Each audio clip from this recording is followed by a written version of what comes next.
몬테소리 어린이집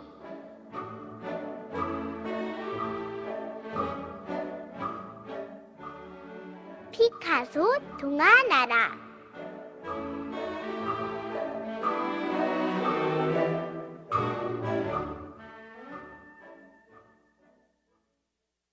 제6권 아비까비 꼬비까비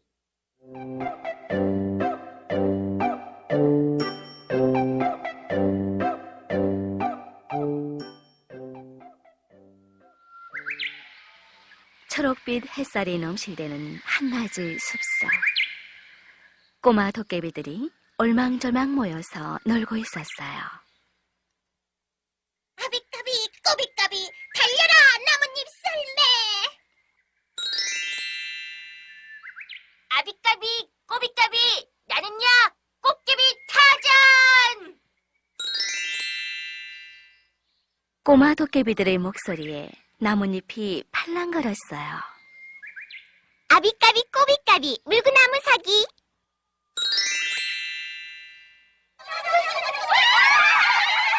한참 재미있게 놀고 있는데 어디에선가 못 듣던 소리가 들려왔습니다. 하나 둘 셋 넷 하나 둘 셋 넷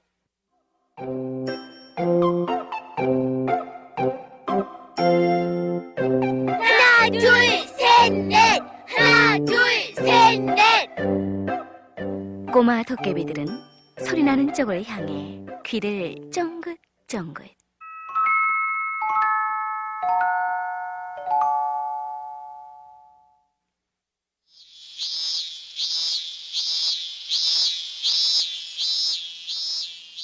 산 아래 마을에 사는 개구쟁이들이 소풍을 왔어요.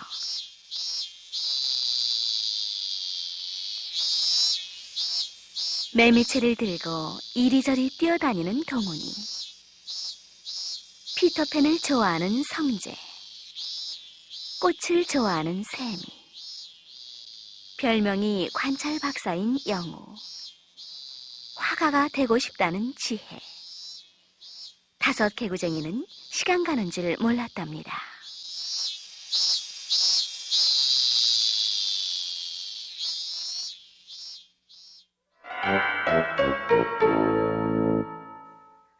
얘들아 저기 좀 봐 동훈이가 갑자기 소리쳤어요. 토끼들과 뛰어노는 꼬마 도깨비를 발견한 거예요.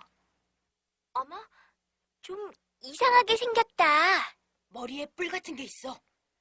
도깨비 방망이도 들었다.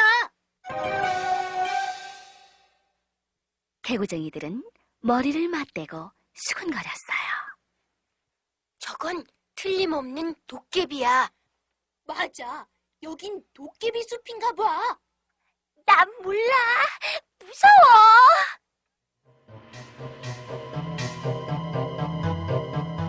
어떡하지?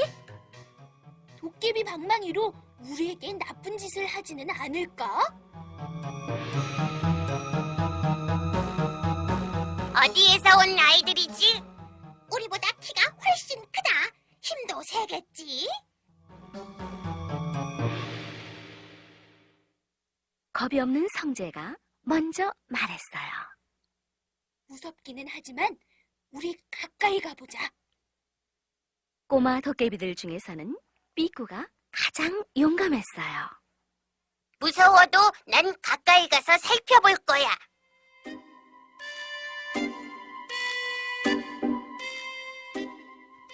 개구쟁이들과 꼬마 도깨비들은 아름드리 나무를 사이에 두고 서로 다가갔습니다.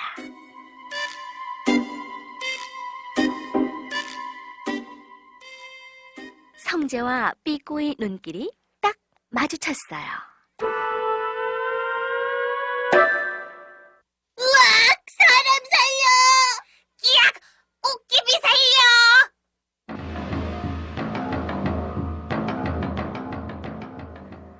모두들 걸음아 날 살려라! 하고 도망쳤지요. 그런데 그만 세미가 돌부리에 걸려 넘어지고 말았어요. 세미는 꼼짝도 하지 않았어요. 큰일 났다. 빨리 데려와야 할 텐데. 개구쟁이들은 발만 동동 굴렀습니다.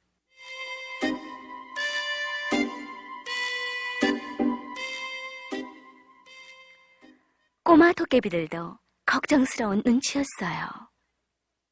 아비까비 꼬비까비 일어나라 얏!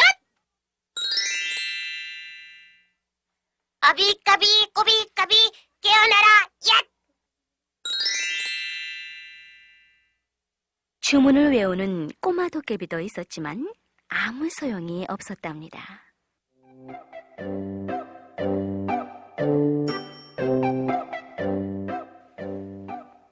그때 삐꾸가 쪼르르 달려나갔어요. 삐꾸가 저 애에게 다가간다. 그럼 나도 가볼 테야.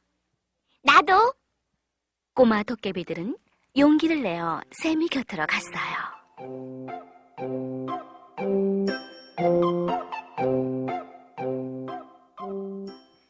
삐꾸는 세미의 팔에다 호, 호, 하고 입김을 불어주었어요.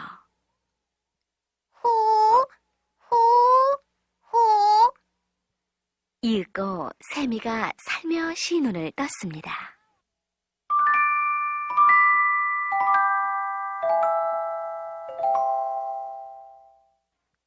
고마워, 꼬마 도깨비야. 나는 샘이라고 해. 헤헤, 뭘? 내 이름은 삐꾸야. 응? 뭐라고 했니? 삐꾸? 삐구? 아니, 삐꾸. 세미와 삐꾸 주위에는 꼬마 도깨비들이 많이 모여들었어요. 동훈이, 성재, 영우, 지혜도 어느새 꼬마 도깨비들과 인사를 나누고 있었습니다.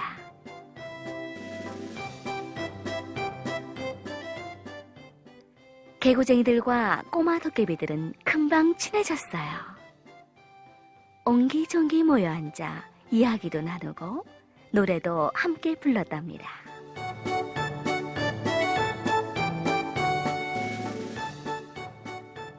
삐꾸가 개구쟁이들에게 말했어요. 얘들아, 꽃게비 마을에 한번 가보지 않을래? 우와, 정말?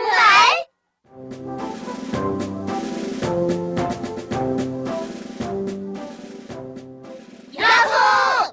꽃게비 마을을 향해 출발! 5 개구쟁이와 꼬마 도깨비들은 씩씩하게 앞으로 나아갔습니다.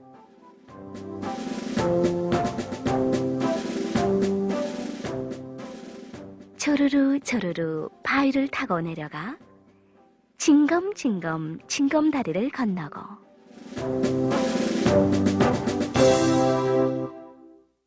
아슬아슬 외나무 다리를 건너서 아비까비 꼬비까비 아비까비 꼬비까비 출렁출렁 출렁다리를 지나면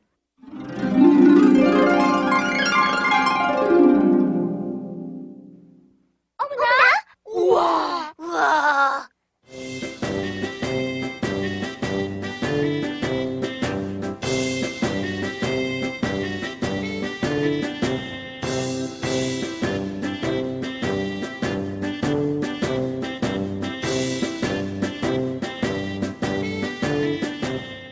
꼭 놀이동산 같아.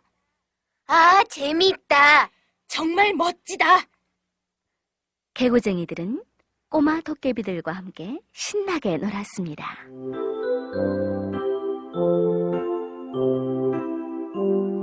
어느덧 헤어질 때가 되었어요.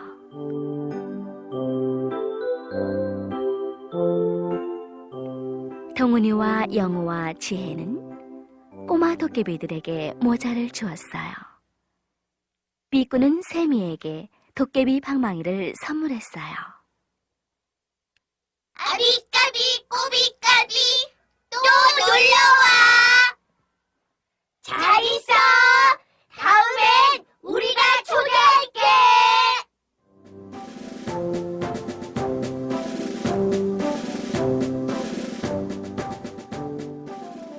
개구쟁이들과 꼬마 도깨비들은 아쉬운 작별을 했습니다.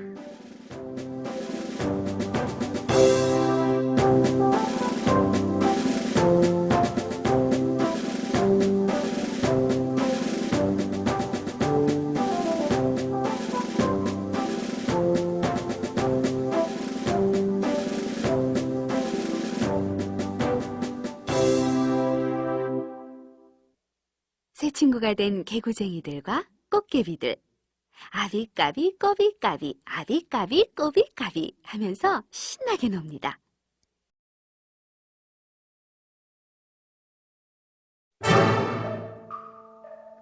몬테소리 어린이집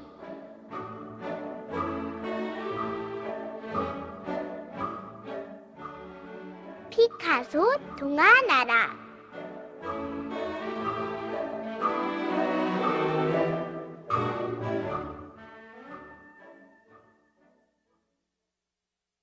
제7권 칠형제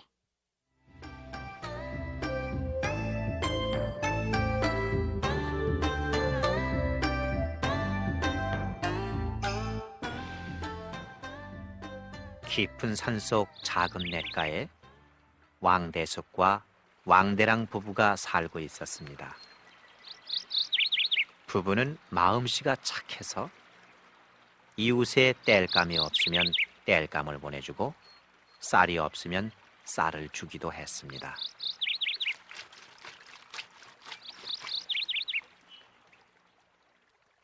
어느 날 냇가에서 빨래를 하던 왕대랑은 한숨을 크게 내쉬었습니다. 결혼한 지 30년이 지나도록 자식이 없었기 때문입니다. 생각할수록 서글퍼서 눈물이 뚝뚝 떨어졌습니다.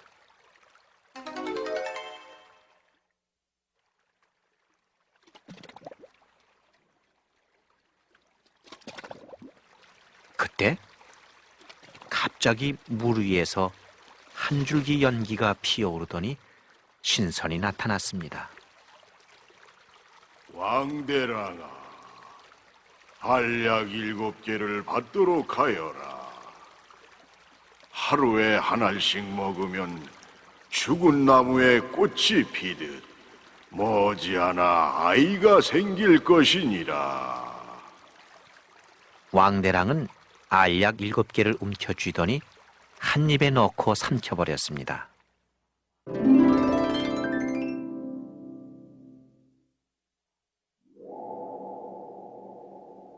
왕대랑의 배는 하루가 다르게 불러오기 시작했습니다.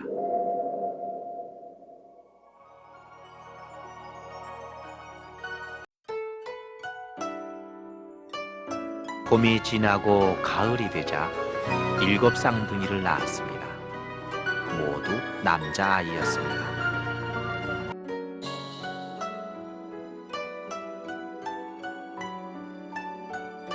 가을이 지나고 다시 봄이 왔을 때 7형제는 모두 튼튼하게 자라 있었습니다.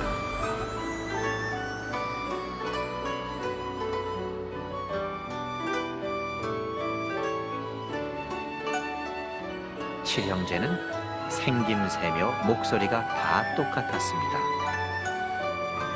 칠형제는 신기하게도 태어날 때부터 초능력을 한 가지씩 지니고 있었습니다.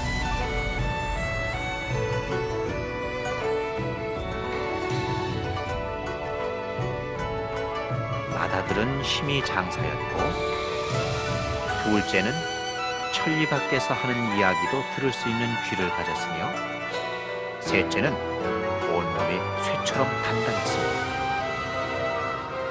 넷째는 땅을 잘 팠고, 다섯째는 불을 무서워하지 않았으며, 여섯째는 다리를 길게 느릴 수 있었습니다. 그리고 막내는 무엇이든지 끝없이 먹어치울 수 있었습니다.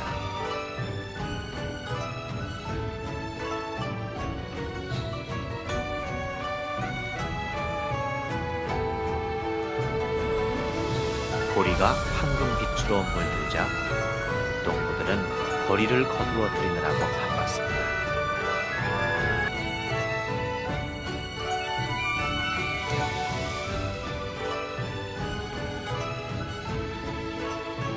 어느 날 칠형제가 보리를 베다가 새참을 먹고 있는데 어디에선가 나팔 소리가 들려왔습니다.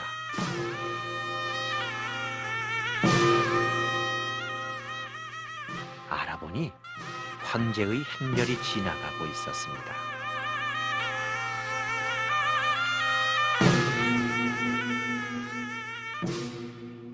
위풍당당한 황제의 행렬은 끝없이 이어져 마치 용 한 마리가 지나가는 것 같았습니다.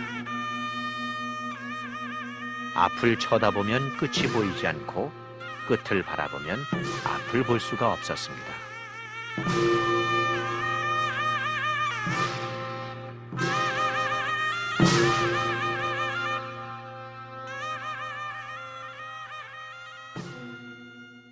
황제의 행렬이 산밑을 지날 때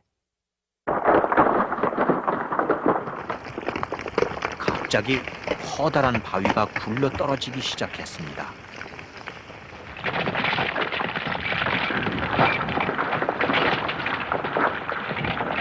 우르르 쾅쾅.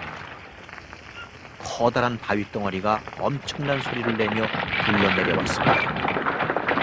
바위는 나무들을 이리저리 쓰러뜨리며 곧장 황제가 탄 마차를 향해 굴러갔습니다.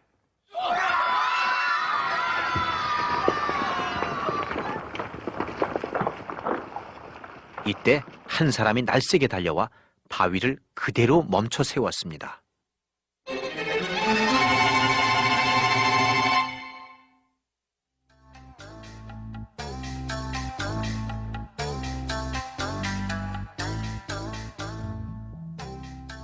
이 사람은 과연 누구일까요?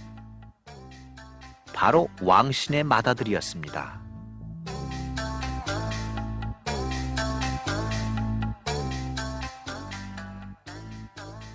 하나뿐인 목숨을 구해주자 황제는 몹시 고마워했습니다. 그래서 황제는 큰 벼슬을 내리려고 했지만 맏아들은 이를 물리쳤습니다. 또 금은 보화도 받으려고 하지 않았습니다. 황제는 갖고 싶은 것이 무엇이냐고 물었습니다. 굶주리지 않고 헐벗지 않으며 마음껏 자유를 누리고 있으니 벼슬이나 재물 따위는 바라지 않습니다. 맏아들의 대답에 황제도 어쩔 수가 없었습니다.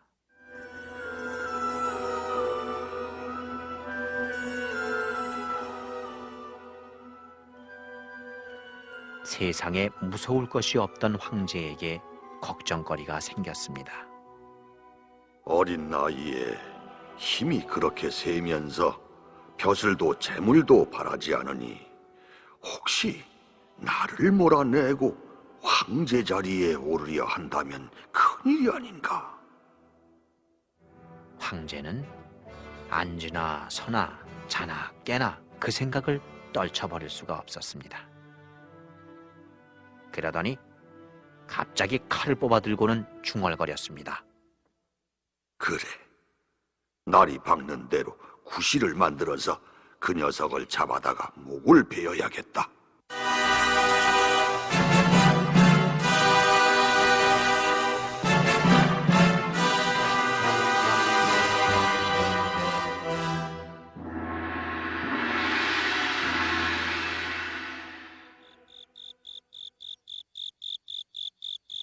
신통한 귀를 가진 둘째가 바람결에 실려온 황제의 말을 들었습니다.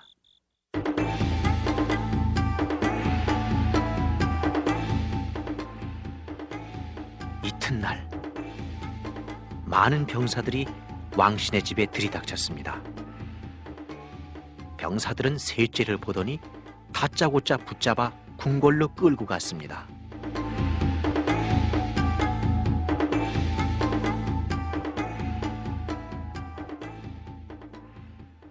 황제는 높은 자리에 앉아 망나니에게 당장 셋째의 목을 치라고 명령했습니다.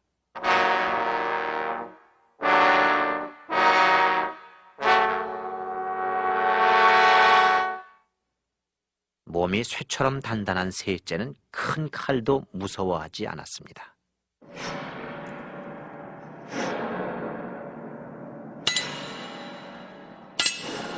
큰 칼로 10번도 넘게 내리쳤지만 망나니의 팔만 아플 뿐이었습니다.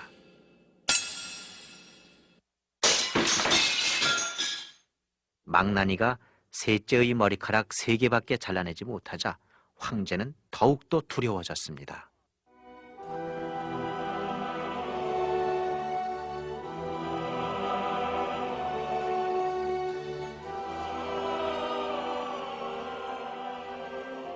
만약 네가 내 신하가 된다면 원하는 것은 무엇이든지 다 들어주겠다.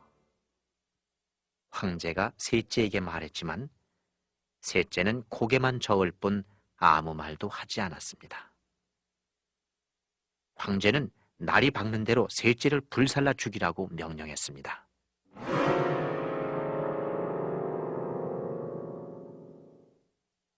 하늘에는 달빛이 밝고 땅 위에는 이슬이 차가웠습니다. 그러나 땅 밑에서 굴을 파는 사람이 있다는 것은 아무도 몰랐습니다.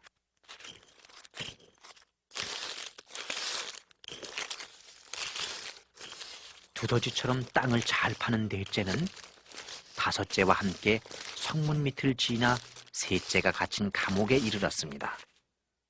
셋째와 다섯째, 두 형제는 서로 자리를 바꾸었습니다.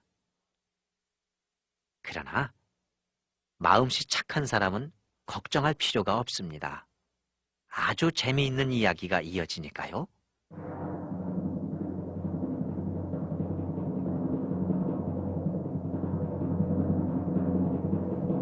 이튿날 날이 밝자 병사들은 다섯째를 사형장으로 끌고 갔습니다. 사형장에는 높은 대가 세워져 있고 대 밑에는 장작이 산더미처럼 쌓여 있었습니다.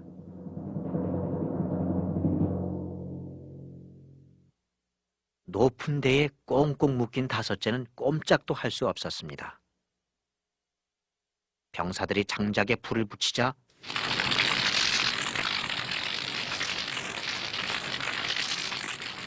불꽃이 하늘을 온통 붉게 물들였습니다.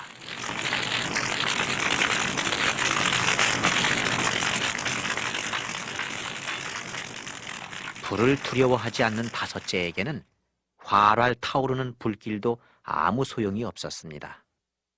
황제는 어쩔 줄 몰라 하며 다섯째를 커다란 감옥에 다시 가두게 했습니다.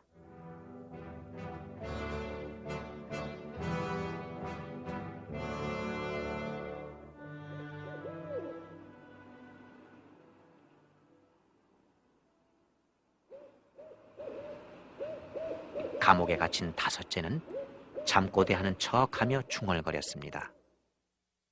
큰 칼도 뜨거운 불도 무섭지 않지만 높은 곳에서 떨어지는 것은 정말 두려워. 아무도 이 사실을 몰라서 정말 다행이야. 만약 알게 되면 어떻게 하지? 옥사쟁이가 이 말을 엿듣고 곧장 황제에게 일러바쳤습니다. 황제는 손뼉을 치며 기뻐했습니다.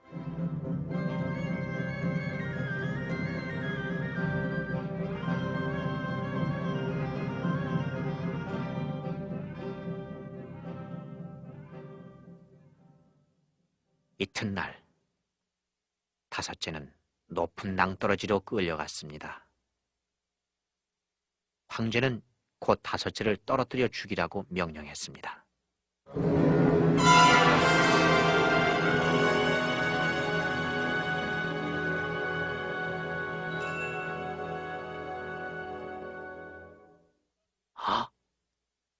그러나 낭떠러지에 있던 사람은 다섯째가 아니라 여섯째였습니다.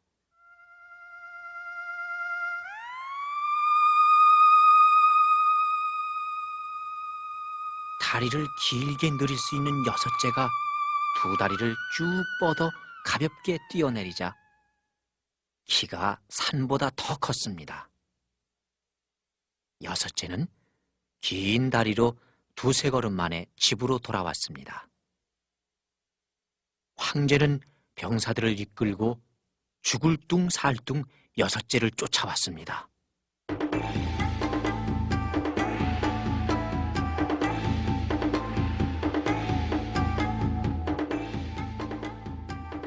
여섯째를 쫓아오다가 일곱째를 만난 황제는 일곱째를 붙들었습니다. 나를 바다에 던져 버리지만 않는다면 얌전하게 말을 듣게. 말을 마치기도 전에 일곱째는 꽁꽁 묶여 배에 실렸습니다.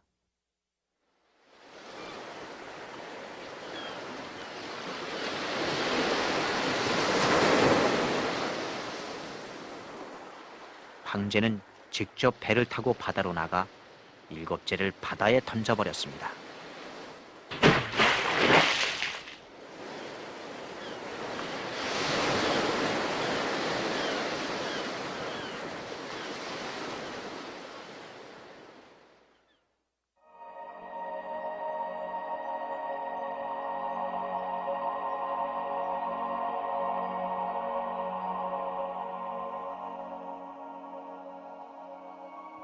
바람도 없고 물결도 잔잔해 바다는 아주 고요했습니다.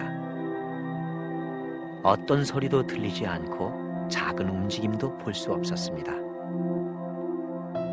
황제는 기뻐하며 이번에야말로 일곱째가 죽은 것이라고 생각했습니다.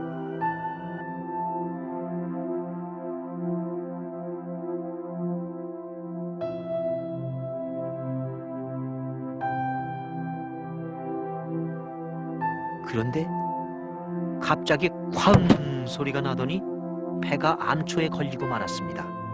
어찌된 일인지 바닷물이 줄어들고 있었던 것입니다. 알아보니 일곱째가 입을 크게 벌리고 바닷물을 마시고 있었습니다.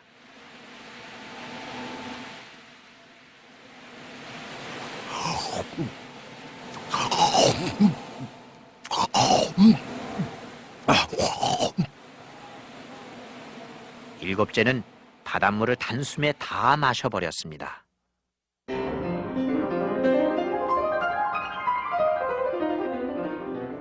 일곱째는 바닷가 언덕으로 올라왔습니다. 몸을 돌려 입을 크게 벌리자 바닷물이 마치 거대한 용처럼 꿈틀거리며 배를 향해 곧장 달려들었습니다.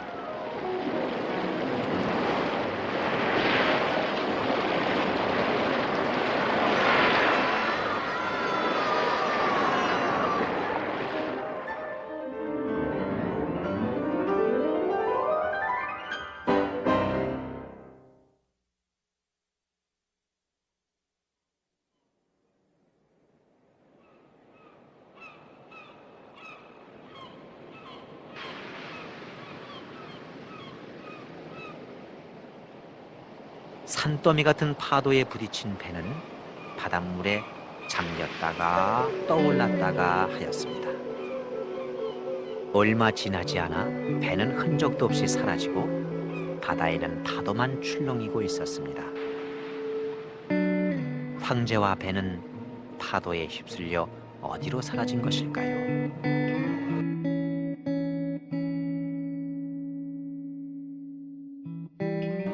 아무도 아는 사람이 없었습니다.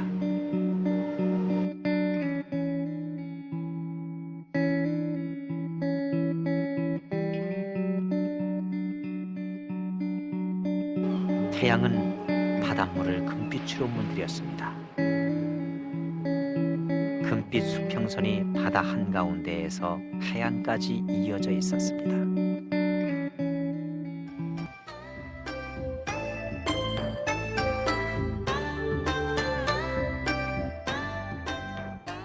칠형제는 한마음으로 뭉쳐 말없이 해를 바라보면서 시원한 바닷바람을 쐬고 있었습니다.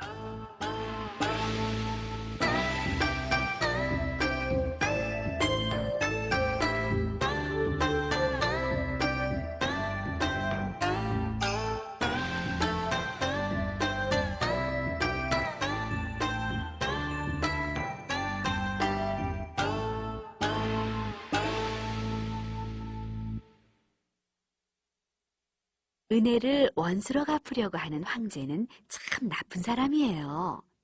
그러니까 벌을 받게 되죠.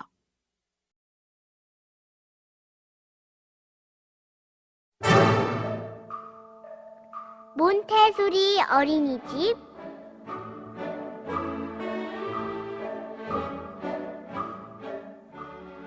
피카소 동화나라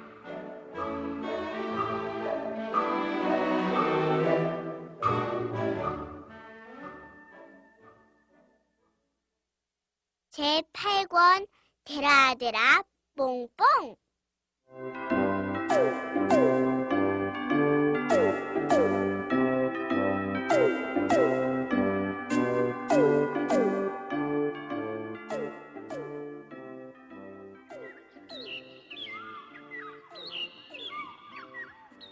큰 숲에는 나무가 많았어요. 또 그 나무만큼이나 많은 요정들과 동물들이 살고 있었어요.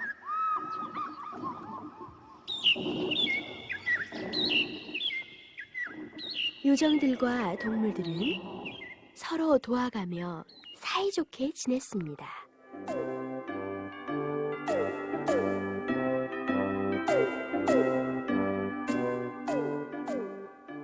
요정들은 장난이 심했어요. 그 중에서도 나무요정 뽕뽕이는 가장 장난이 심했지요.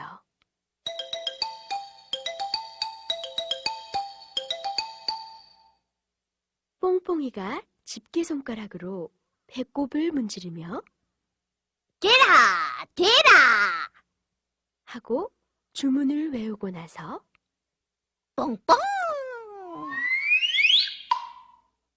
방귀를 2번 뀌면 무엇이든지 바라는 대로 되었어요.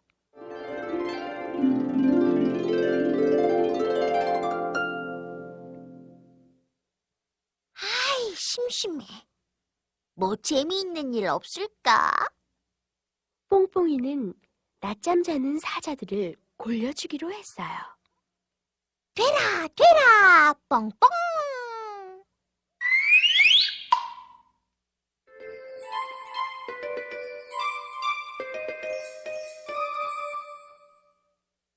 사자들이 잠에서 깼어요.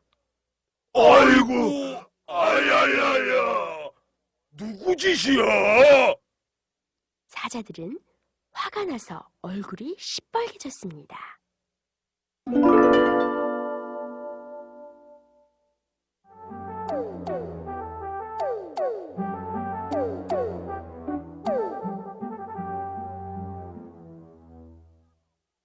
이번엔 겁쟁이 하마를 놀래줘야지.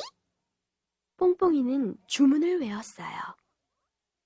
되라 되라 뽕뽕 풀잎으로 변해 숨어있던 뽕뽕이가 하마 앞에 불쑥 나타났어요.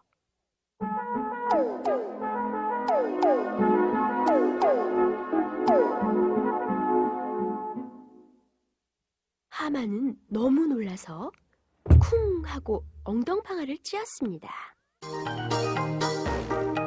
아하하하 재미있다.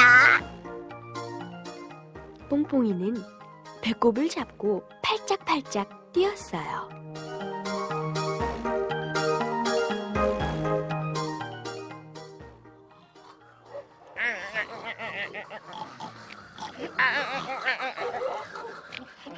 모두가 잠든 밤이었어요. 아주 재미있는 장난을 해봐야지. 뽕뽕이는 동물들 머리에 나뭇잎을 하나씩 붙였어요. 그러고는 작은 소리로 주문을 외웠어요. 되라 되라 뽕뽕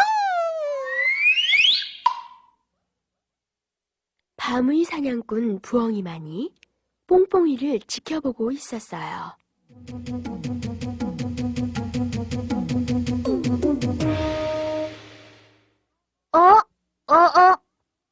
갑자기 부엉이의 눈이 더 동그래졌어요. 동물들이 갈기, 귀, 뿔 등이 떨어져 나와 공중에서 둥둥 떠다녔어요.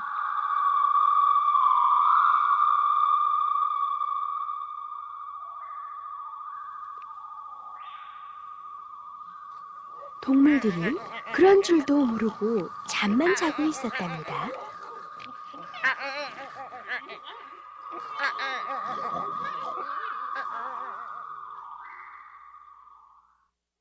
아침이 되었어요. 어떻게 된 거예요, 아가님? 악어새는 악어를 보고 깜짝 놀랐어요. 왜 사자의 갈기가 아가님한테 붙어 있는 거지요? 기린은 물에 비친 제 모습을 보고는 너무 놀란 나머지 그 자리에 주저앉았어요. 이게 어떻게 된 거야? 코뿔소의 뿔이 내 얼굴에 붙어 있잖아. 커다란 뿔 2개 때문에 앞도 제대로 보이지 않았어요. 기린은 그만 울음을 터뜨리고 말았습니다.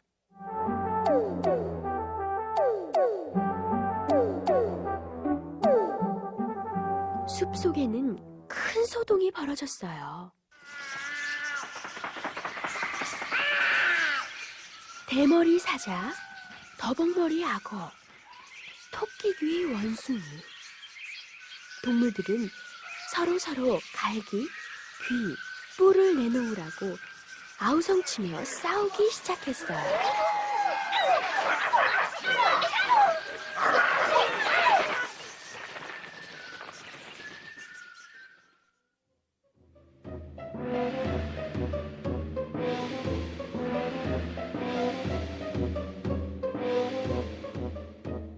부엉이가 보다 못해 간밤에 있었던 일을 원숭이에게 말해주었어요.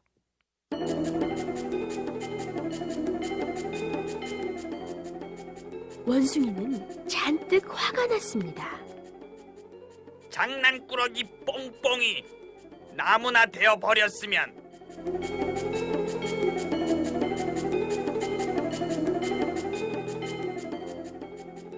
원숭이에게 이야기를 전해들은 다른 동물들도 모두 똑같은 생각을 했어요. 장난꾸러기 뽕뽕이 나무나 되어버렸으면.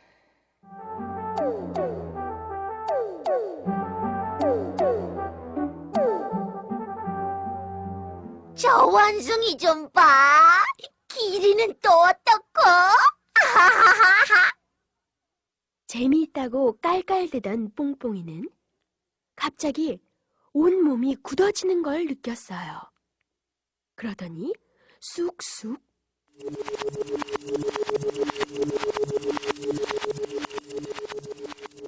뽕뽕이는 눈 깜짝할 사이에 기린보다 더 큰 나무가 되어버렸어요. 뽕뽕이는 이제 꼼짝 못하게 되었어요. 되라, 뽕뽕. 주문을 외워봐도 아무 소용이 없었습니다.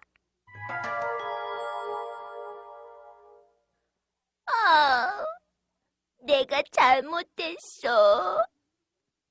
뽕뽕이는 눈물을 흘리며 뉘우쳤어요.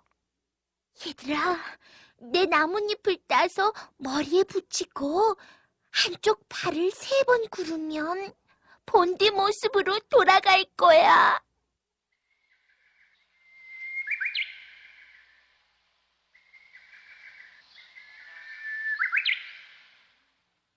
휘파람새가 나뭇잎을 따다 주어 동물들은 곧 제 모습으로 돌아갈 수 있었어요.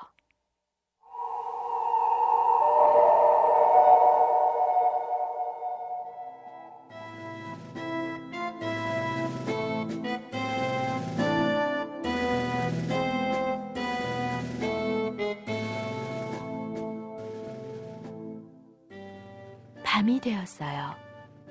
뽕뽕이는 무척 쓸쓸했어요. 이제 나는 어떻게 하지? 나무가 된 뽕뽕이를 보는 동물들은 마음이 아팠어요.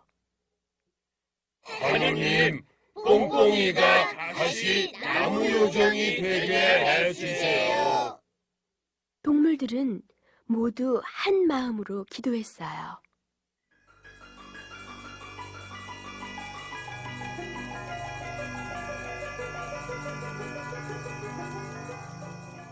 그러자 하늘에서 별빛 가루가 내려오기 시작했어요.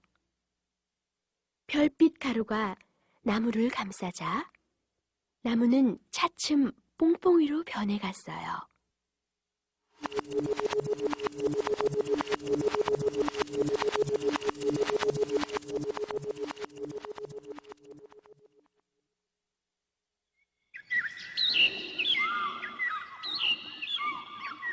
고마워, 친구들아. 다시는 장난치지 않을게. 뽕뽕이는 동물들에게 토끼풀꽃 왕관을 선물했어요.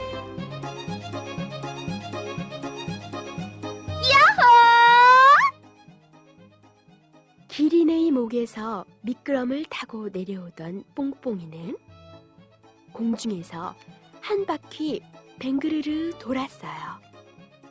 그러면서 또 한 번 다짐하는 것이었어요. 친구들아, 이제부터는 정말로 장난치지 않을게.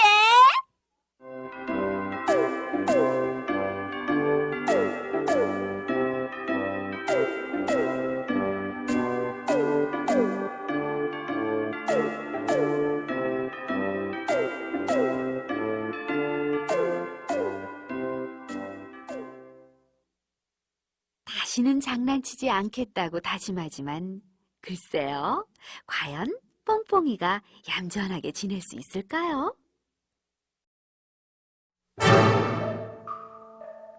몬테소리 어린이집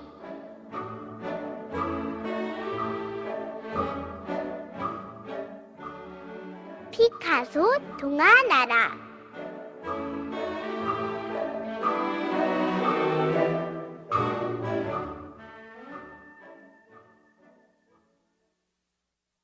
제9권 바우와 까꾸까꾸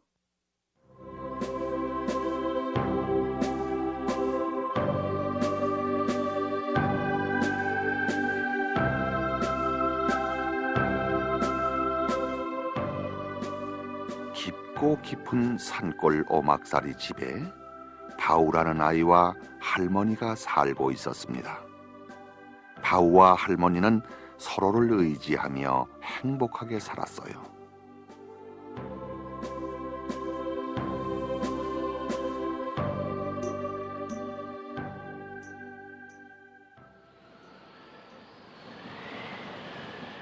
그런데 지난 가을 바람이 쌀쌀해질 무렵부터 할머니가 시름시름 앓기 시작했어요.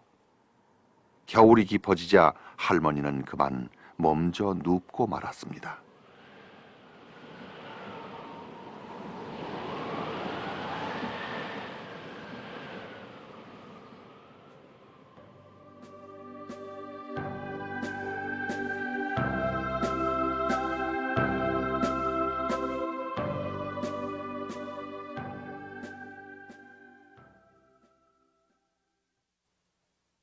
할머니, 나무에 가지고 오겠습니다. 그래, 밤새 눈이 꽤 왔구나. 조심해서 다녀오너라. 할머니는 밖을 내다보며 힘겹게 말했어요. 걱정 마세요. 나무 많이 해가지고 빨리 올게요.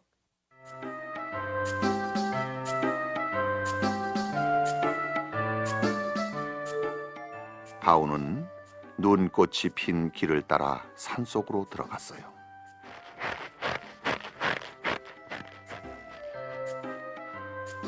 걸을 때마다 발밑에서 소리가 들려왔어요.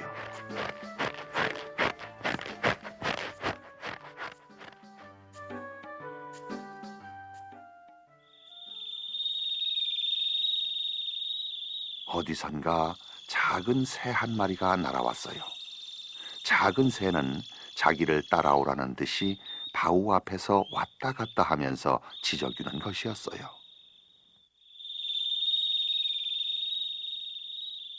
예쁜 새야, 왜 그러니?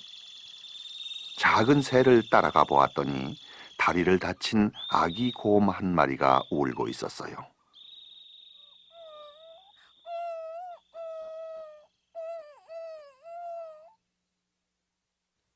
아이, 불쌍해라. 어쩌다가 이렇게 되었을까? 바우는 얼른 옷자락을 찢어서 아기 곰의 다리에 감아주었습니다.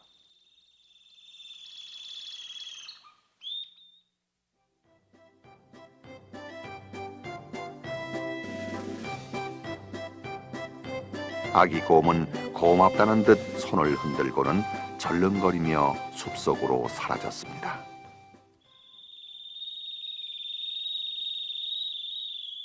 작은 새도 날아가 버렸습니다.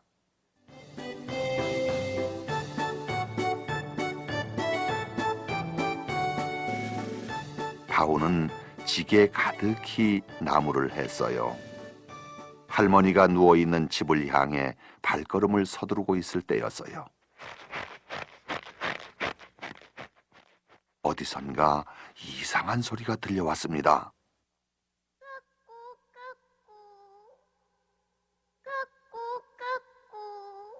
무슨 소리일까? 바우는 자기도 모르게 소리나는 쪽으로 발길을 돌렸어요.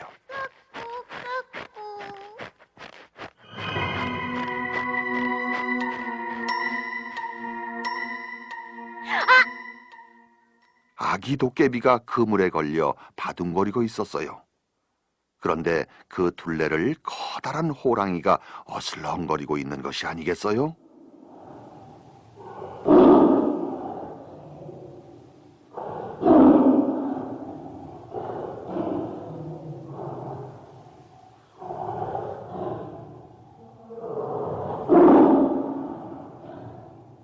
바우는 나뭇가지 한 줌에 불을 붙였어요. 저리 가지 못해?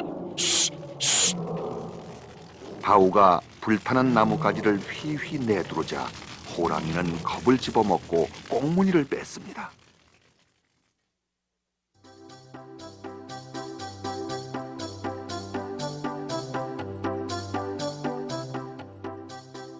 바우는 아기 도깨비를 혼자 두고 갈 수가 없어서 어른 도깨비들이 찾으러 올 때까지 함께 놀아주기로 했습니다. 아기 도깨비야, 이름이 뭐니? 까꾸 까꾸 까꾸 까꾸. 아하하, 까꾸까꾸라는 소리밖에 할 줄 모르는구나. 그렇다면 내 이름은 까꾸까꾸야. 어때, 괜찮지? 바우는 까꾸까꾸에게 옛날 이야기를 들려주었어요.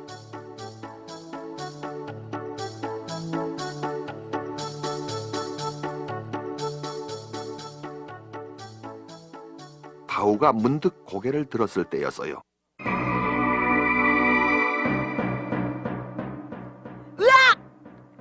바우는 외마디 소리를 질렀어요.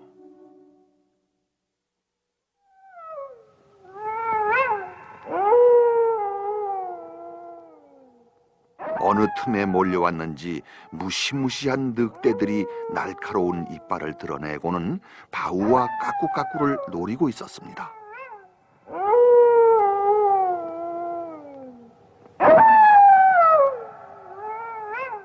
늑대들이 바우와 까꾸까꾸에게 덤벼들었어요. 바로 그때였어요.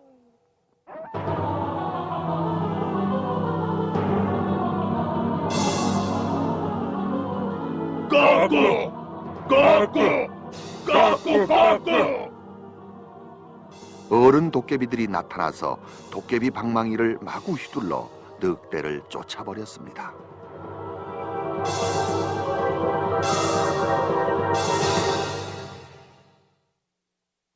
어른 도깨비들이 바우에게 다가왔습니다. 우리 아기를 구해주어서 정말 고맙구나. 내 소원을 한 가지 말해보렴. 은혜를 갚는 뜻에서 무엇이든 들어주마. 바우는 알아누운 할머니를 떠올렸습니다. 제 소원은 할머니 병이 빨리 낫는 거예요.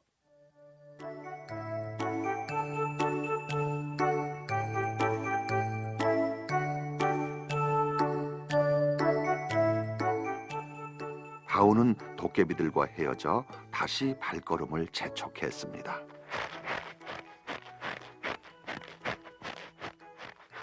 오막살이 집 가까이에 와보니 굴뚝에서 연기가 피어오르고 있었어요.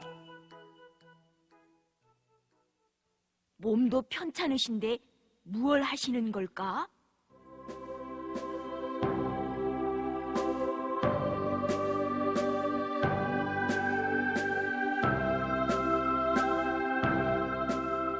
바우야, 난 말끔하게 나았단다. 이젠 하나도 안 아파. 할머니가 바우를 얼싸안았어요.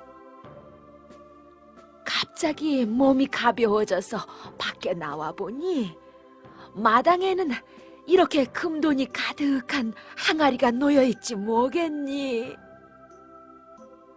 아하, 그 도깨비들이 바우와 할머니는 두 손을 마주잡고 오랫동안 놓을 줄을 몰랐답니다.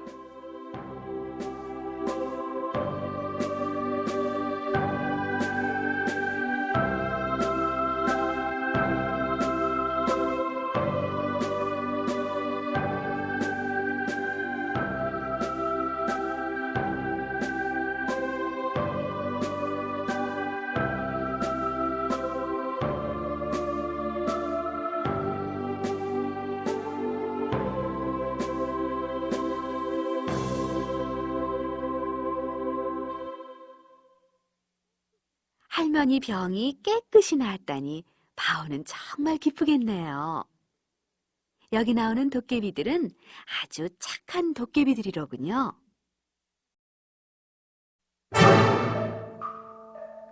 몬테소리 어린이집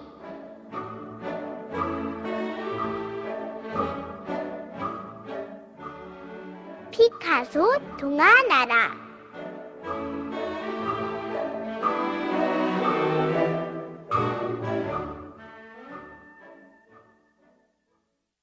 제10권 도깨비 사과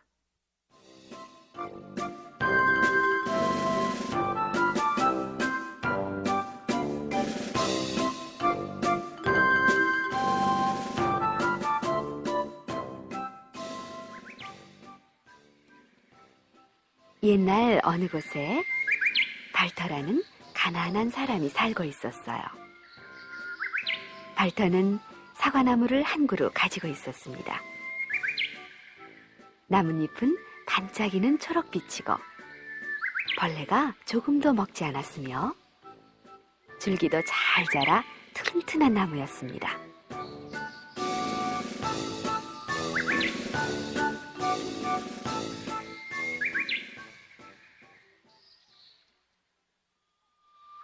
그러나 이 나무에는 아직 한 번도 사과가 열리지 않았습니다.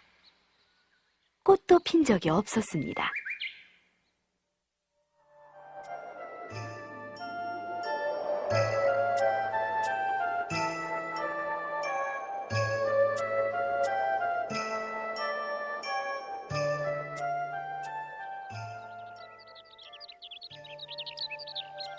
봄이 올 때마다 발터는 옆집 뜰을 보면서 슬픔에 잠기곤 했습니다.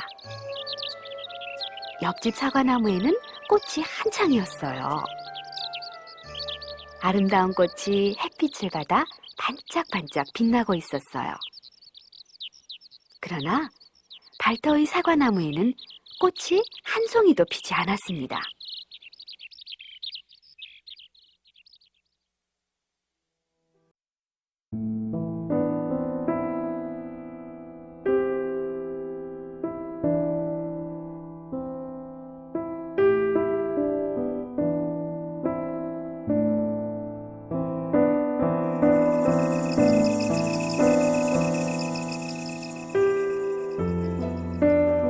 가을이 되면 발터는 열매가 주렁주렁 달린 나무의 집 사과나무를 부러운 듯이 바라보았어요.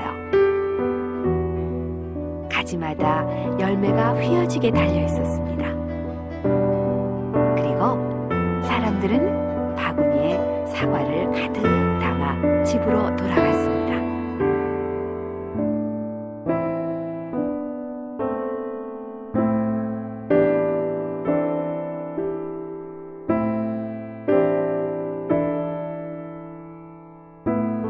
발터는 너무나 슬펐습니다.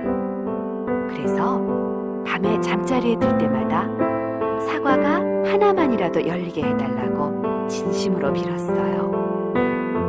그렇게 훌륭한 열매가 아니라도 좋습니다.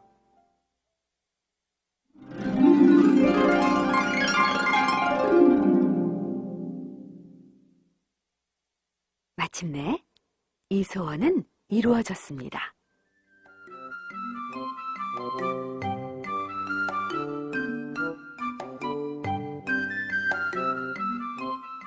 이듬해 어느 봄날 아침, 잠에서 깬 발터는 사과나무에 핀 아름다운 꽃을 발견했습니다.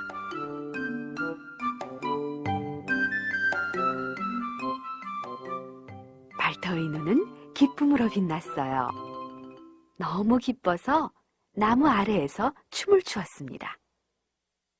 그리고 그때부터 밤낮으로 꽃을 지키기 시작했습니다.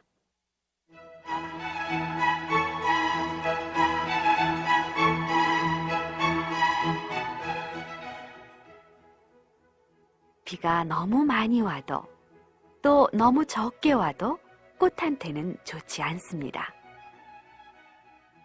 산에서 찬바람이 불어오면 발터는 손으로 막아 꽃을 보호했고, 햇살이 너무 따갑게 내리쬐면 손으로 그림자를 만들어 주었습니다.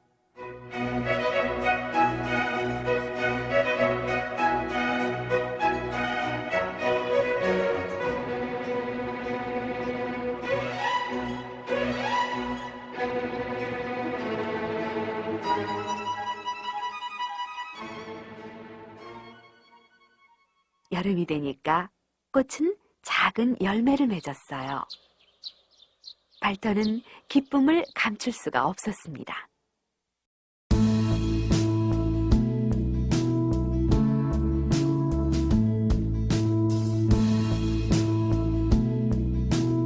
발터의 볼은 발그레하고 눈은 여름 하늘처럼 맑았어요. 여기저기를 가볍게 뛰어다니며 만나는 사람들에게 미소를 보냈습니다. 정말로 즐거운 나날이었어요.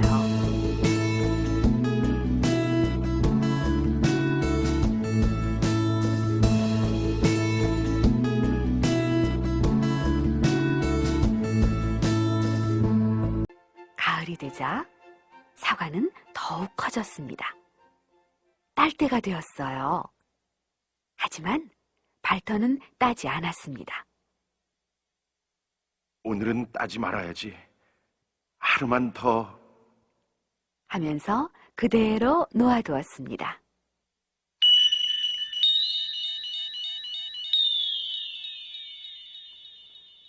사과는 점점 더 커졌어요. 그러는 동안 누가 따가지나 않을까 하는 걱정이 생겼습니다. 발터는 이제 지나가는 사람도 믿을 수가 없게 되었습니다. 사람들은 발터의 사과를 보고 이렇게 말하곤 했습니다. 야, 저 사과 좀 봐. 어쩌면 저렇게 큰 사과가 있지? 언젠가는 따먹어야겠지. 사과는 몸에 좋으니까.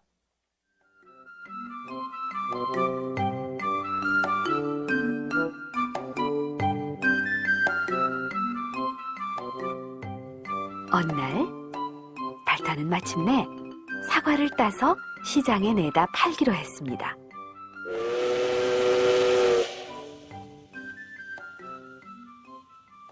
그러나 사과는 너무 커서 기차 문으로 들어가지 않았어요. 발터는 할 수 없이 이 도깨비 사과를 등에 짊어지고 걸어갔어요.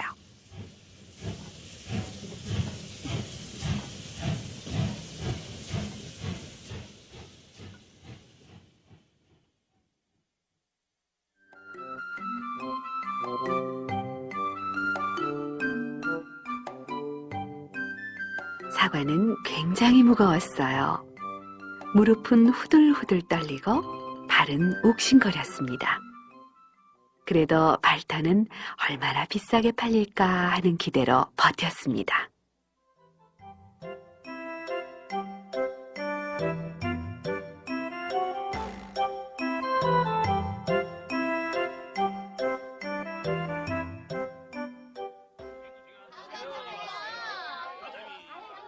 그런데 시장에 도착해 보니 모여든 사람들이 저마다 한마디씩 하는 것이었어요. 거짓말쟁이, 허풍쟁이. 이렇게 큰 사과가 어디 있어? 이게 사과라니. 거짓말하지 말아요. 이봐요, 당신이 먹지 왜 안 먹는 거요? 하고 놀리는 사람도 있었습니다. 그래서 발터는 솔직하게 말했습니다. 난 사과를 별로 좋아하지 않아서.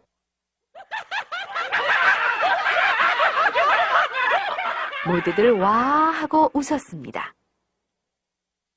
발터에게 욕을 퍼붓는 사람도 있었습니다. 그러나 얼마 안 가 그것도 실증이 났는지 모두 가버리고 발터 혼자만 사과와 함께 남게 되었습니다. 이제는 사과 쪽으로 눈길을 돌리는 사람조차 없었어요. 발터는 지쳐서 사과 옆에 힘없이 서 있었습니다.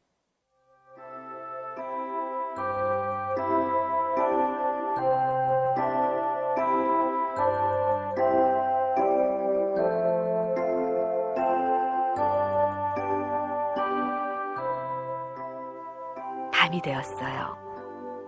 도깨비 사과는 그때까지 아무에게도 팔리지 않았습니다. 발터는 사과를 가지고 집으로 돌아갈 수밖에 없었어요.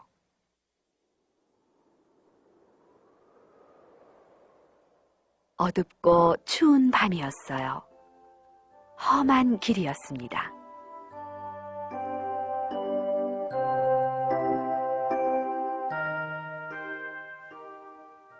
집으로 돌아온 발터는 또다시 밤낮 없이 사과를 지키기 시작했어요. 하지만 이제 전처럼 즐겁지는 않았습니다.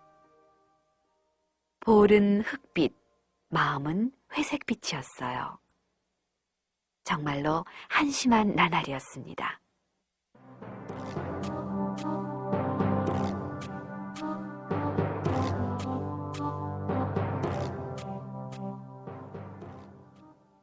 그런데 그 무렵 이상한 일이 벌어졌습니다. 무서운 용 한 마리가 나타나 온 나라를 위협하고 있었습니다.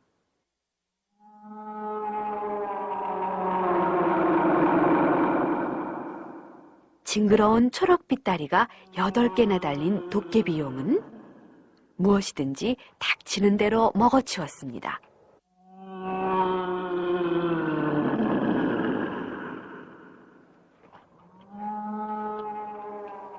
이 녹색 용은 논과 밭을 마구 짓밟고 다녀 농작물을 망가뜨렸습니다.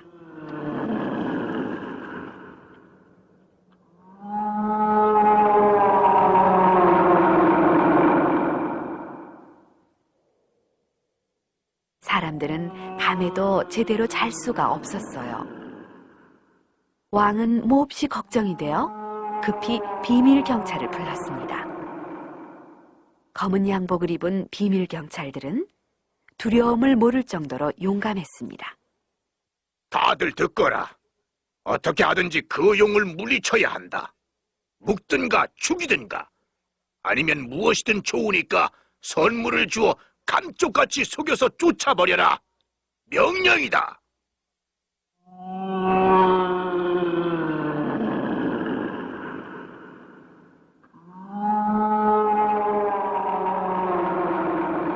왕에게 명령을 받기는 했지만 비밀 경찰들은 무서운 용을 죽일 수도 없었고 묶을 수도 없었습니다. 완전히 녹초가 되었을 때 왕의 말이 생각났습니다. 맞아. 무엇이든 선물을 주어 쫓아버리는 거다. 서로 얼굴을 쳐다보다가 문득 생각이 났습니다. 그렇다. 얼마 전에 큰 사과를 팔러 왔던 녀석이 있었지. 비밀 경찰들은 서둘러 발터의 집으로 달려가 문을 두드렸어요. 왕의 명령이다. 잔말 말고 사과를 내놔라. 발터도 이러쿵저러쿵 하고 싶은 생각이 전혀 없었어요. 발터는 오히려 마음이 놓였습니다. 이제부터는 사과를 지키지 않아도 되기 때문입니다.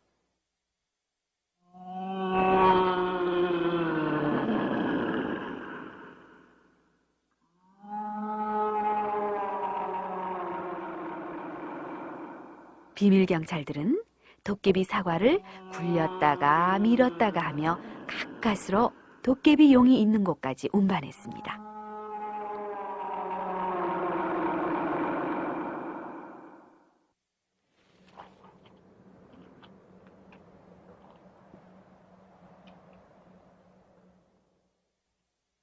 녹색 용은 다짜고짜 덤벼들어 사과를 먹기 시작했습니다. 먹고 또 먹고 하여 겨우 반쯤 먹었습니다.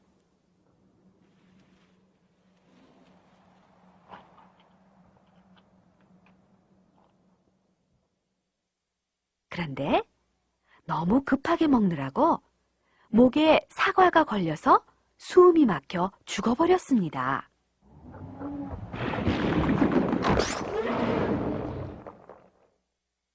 비밀 경찰들은 이 성공에 우쭐거리고 사람들은 마음이 놓여 싱글벙글했습니다.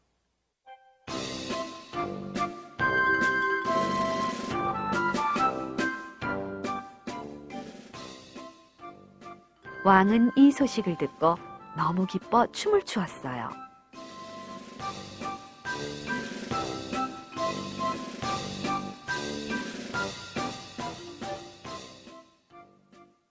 가난한 발터의 고생과 걱정은 이제 사라졌습니다.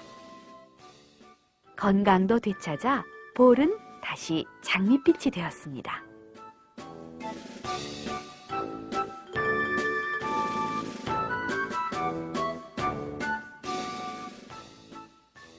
그러나 밤에 잠자리에 들 때면 이번 일을 곰곰이 생각하는 버릇이 생겼습니다. 그래서 그 뒤로는 이렇게 빌었습니다. 2개라도 좋으니까 사과가 열리게 해주십시오. 작은 사과라도 좋습니다. 바구니에 들어갈 만한 것을 원합니다. 발터는 그렇게 빌면서 편안한 마음으로 잠이 들었습니다.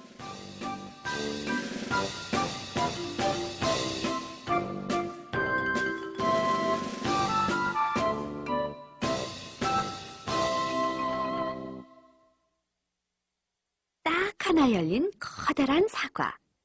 그 도깨비 사과가 도깨비 용을 물리친다는 재미있는 이야기네요.